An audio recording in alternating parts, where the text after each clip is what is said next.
कर्जबाजारीपणामुळे निवाणे येथील शेतकऱ्याने घरात घेतला गळफास. कळवण तालुक्यातील निवाणे येथील 45 वर्षीय शेतकरी अनिल रावण आहेर यांनी कर्जबाजारीपणाला कंटाळून आपल्या राहत्या घरी गळफास घेऊन जीवनयात्रा संपवली. ही दुर्दैवी घटना 14 फेब्रुवारी रोजी दुपारी 3 वाजेच्या सुमारास घडली. त्यांच्या पश्चात आई, पत्नी, एक मुलगा आणि 2 मुली असा परिवार आहे. अनिल आहेर यांच्यावर सोसायटीचे 5 लाख रुपये आणि इतर हात उसनवारीचे कर्ज होते.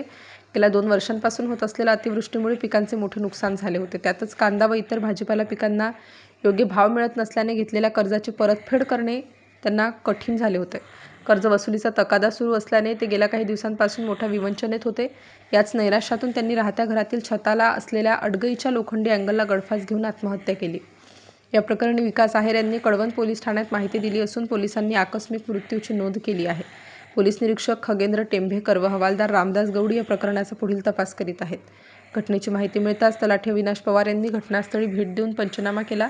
या संदर्भातील अहवाल तहसील कार्यालयामार्फत जिल्हाधिकारी कार्यालयाकडे सादर करण्यात आलाय.